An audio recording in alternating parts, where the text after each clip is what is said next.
Hello friends, welcome to my YouTube channel. आज की इस वीडियो में हम बात करेंगे diminishing return to a factor के बारे में। और इसके साथ में यहाँ पे सबसे पहले आता है आपका प्रोडक्शन फंक्शन। प्रोडक्शन फंक्शन आपको क्वेश्चन के अंदर गिवन होता है एक्स की वैल्यू एल और के रिस्पेक्ट में। अब इसके बाद में जो आपका डिमिनिशिंग रिटर्न फैक्टर होता है, इसके अंदर आपको निकालना पड़ता है सबसे पहले होमोजिनिटी। इसके बाद में आपको एमपीएल एमपीके निकालना पड़ता है। एमपीएल को डिफ्रेंशिएट करना पड़ेगा के साथ में और एक बार एल के साथ में। तो यहाँ पे मैं आपको सॉल्व करके दिखाती हूँ डिमिनिशिंग रिटर्न को फैक्टर को हम कैसे सॉल्व करेंगे। सबसे पहले हम ले लेते हैं बुक का एग्जाम्पल नंबर 20, जिसके अंदर हमें x is equal to function दिया गया है। और यहाँ पे आपको फंक्शन में गिवन है f लैम्डा एल लैम्डा के इज इक्वल टू, यहाँ पे क्वेश्चन के अंदर आपको गिवन था 2 अंडर रूट एल के। अब इसको जब सॉल्व करेंगे तो जब भी हम इसको सॉल्व करेंगे होमोजिनिटी निकालने के लिए सबसे पहले लैम्डा को दोनों के साथ में मल्टीप्लाई कर देंगे। 2 अंडर रूट एल के मल्टीप्लाई के लैम्डा। अब यहाँ पे आपका 2 बार लैम्डा आ रहा है तो इसको हम कॉमन ले सकते हैं। कॉमन लेने के बाद में ये हो जाएगा लैम्डा का स्क्वायर एल के, स्क्वायर रूट के साथ में कैंसिल हो जाता है तो यहाँ पे बच जाएगा 2 लैम्डा अंडर रूट एल के। तो यही फंक्शन आपका यहाँ पे जो क्वेश्चन में गिवन था उसके साथ में मैच कर गया। तो यहाँ पे जो इसकी डिग्री ऑफ होमोजिनिटी निकल कर आई है उसको आप बोल देंगे 1। अब इसके बाद में हम यहाँ पे निकालेंगे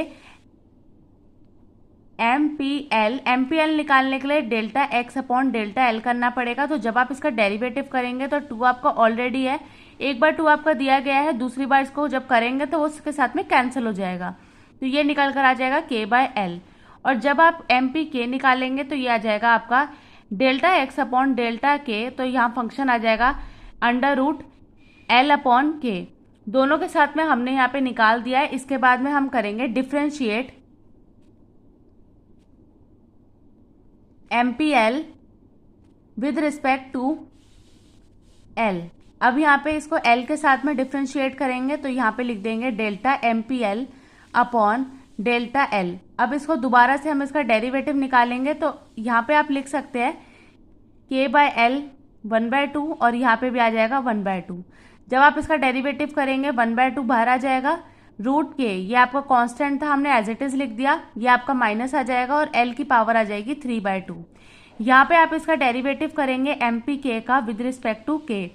तो यहाँ पे जब आप के साथ में इसका डेरिवेटिव करेंगे तो ये निकल कर आएगा, यहाँ पे हमने किया है delta M P K upon delta K is equals to -1/2 under root L upon K की पावर 3/2। तो यहाँ पे हम बोल सकते हैं कि जो आपका एल फंक्शन निकल कर आया है, L is fixed. L function जो है वो हमारा क्या है, इंक्रीज हो रहा है। एल फंक्शन पहले आपका 1/2 था और इसके बाद में 3/2 हो गया, मतलब एल फंक्शन जो है वो आपका बढ़ रहा है। तो एल फंक्शन आपका इंक्रीज कर रहा है जब आपका के फंक्शन क्या है, फिक्स्ड। और यहाँ पे हम बोल सकते हैं एमपीएल क्या निकल कर आया है, आपका डिमिनिशिंग। तो यहाँ पे ये आपका डिमिनिशिंग निकल कर आ जाएगा। अब यहाँ पे सेम आप इस तरीके से देख सकते हैं कि जो आपका पहले के फंक्शन था वो 1/2 था और इसके बाद में ये बढ़ रहा है। तो यहाँ पे आप लिख देंगे कि के फंक्शन आपका इंक्रीज कर रहा है जब एल फंक्शन आपका फिक्स्ड है। तो इस कंडीशन में भी आपका एम पी के फंक्शन क्या निकल कर आया है, डिमिनिशिंग। तो हमने दोनों ही फंक्शन में यहाँ पे इसको प्रूफ कर दिया। तो diminishing return to a factor के अंदर सिर्फ हमें ये दिखाना होता है कि जो हमारा फंक्शन है वो डिमिनिश कर रहा है, और constant return to a factor के अंदर हमें ये दिखाना होता है कि वो कांस्टेंट है, मतलब ना तो उसके अंदर कुछ इंक्रीज हुआ है और ना ही कुछ डिक्रीज हुआ है। इसके बाद में आता है आपका एग्जाम्पल नंबर 21। यहाँ पे आपको क्यू फंक्शन गिवन है और 2 कंडीशंस दी गई है यहाँ पे क्वेश्चन में। तो सबसे पहले हम क्या निकालेंगे, यहाँ पे एमपीएल निकालेंगे। एमपीएल निकालने के लिए के आपका कांस्टेंट है तो यहाँ पे डेरिवेटिव कर देंगे ए के की power alpha 1 minus alpha L की पावर 1 माइनस अल्फा -1। तो ये हो जाएगा ए के की पावर अल्फा 1 माइनस अल्फा, ये इसके साथ में कैंसिल हो जाएगा तो एल की पावर आ जाएगी माइनस अल्फा। अब इसके साथ में हम यहाँ पे निकालेंगे एम पी के निकाल रहे हैं, मतलब आपका एल फंक्शन क्या है, कांस्टेंट, तो उसको एज इट इज लिख देंगे और के की पावर यहाँ पे अल्फा आ जाएगा अल्फा -1। तो ये दोनों फंक्शन हमने निकाल दिए हैं। अब यहाँ पे इसका करेंगे डेरिवेटिव, सबसे पहले करेंगे एल के रिस्पेक्ट में और दूसरी बार करेंगे हम के रिस्पेक्ट में। यहाँ पे हम इसको सॉल्व करते हैं। सबसे पहले हम लिखेंगे MPL का यहाँ पे डिफ्रेंशिएट कर रहे हैं विद रिस्पेक्ट टू L। तो सबसे पहले हम यहाँ पे फंक्शन को लिख लेते हैं। आपका फंक्शन क्या था, a k की power alpha 1 minus alpha l की पावर माइनस अल्फा।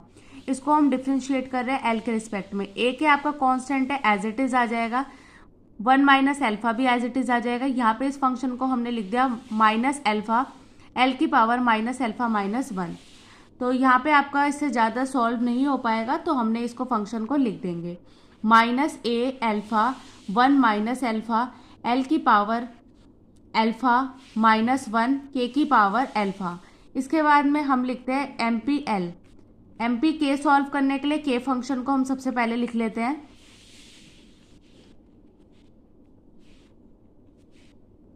अब इसके बाद में यहाँ पे इसका डिफ्रेंशिएट करते हैं विद रिस्पेक्ट टू k के साथ में इसका तो यहाँ पे आ जाएगा आपका a l की power 1 minus alpha alpha alpha minus 1 k की पावर अल्फा माइनस 1 माइनस 1। तो इस फंक्शन को हम लिखेंगे, तो यहाँ पे आपका आ जाएगा a अल्फा माइनस 1 k की पावर अल्फा माइनस 2 l की पावर 1 माइनस अल्फा। इन दोनों में से हम माइनस साइन को यहाँ पे कॉमन ले सकते हैं, तो अंदर बच जाएगा आपका 1 माइनस अल्फा, k की पावर अल्फा माइनस 2 और l की पावर 1 माइनस अल्फा। तो दोनों ही फंक्शन हमारे जो है वो नेगेटिव आए हैं। इससे हमें ये पता चलता है कि दोनों फंक्शन हमारे क्या कर रहे हैं, आगे जाके डिमिनिश कर रहे हैं। तो जब भी हम यहाँ पे l को इंक्रीज करते हैं तो उस कंडीशन में हमारा जो फैक्टर निकल कर आता है वो डिमिनिशिंग का निकल कर आता है।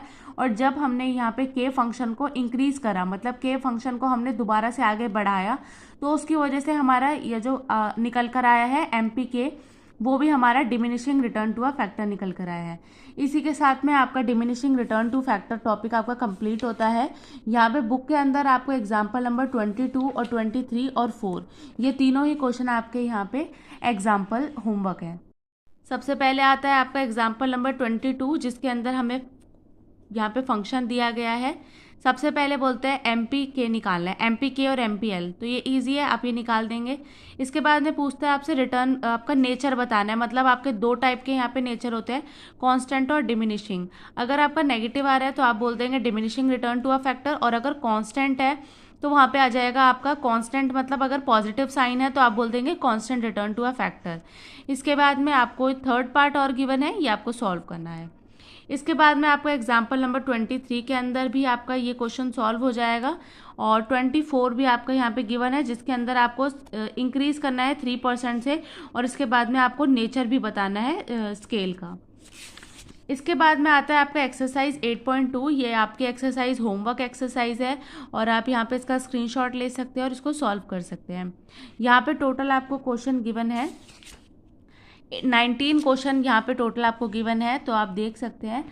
क्वेश्चंस में यहाँ पे आपको यूलर्स थ्योरम को सॉल्व करना है, होमोजेनिटी बतानी है, कॉप डगलस फंक्शन आपको गिवन है, और यहाँ पे आपको डिमिनिशिंग रिटर्न और constant return to a factor को प्रूव करना है। तो ये आपके 19 क्वेश्चन है। यहाँ पे इसके आंसर की ही ये रही, और इसको आप देख सकते हैं, आंसर्स को मिला सकते हैं अपने क्वेश्चंस के साथ में। और आज की वीडियो में बस इतना ही। आज की वीडियो में हमने यहाँ पर diminishing return to a factor को कंप्लीट किया है, और साथ में 8.2 हमारी कंप्लीट हो चुकी है। नेक्स्ट क्लास में हम यहाँ पे कांस्टेंट प्रोडक्ट कर्व्स को और आइसोकॉन्ट को सॉल्व करेंगे। आज की वीडियो में बस इतना ही। वीडियो अच्छी लगी हो तो प्लीज़ लाइक करें, चैनल पर नए हो तो आप सब्सक्राइब करो, और आप मेरी वीडियो को ज़्यादा से ज़्यादा शेयर करें। Thank you so much for watching.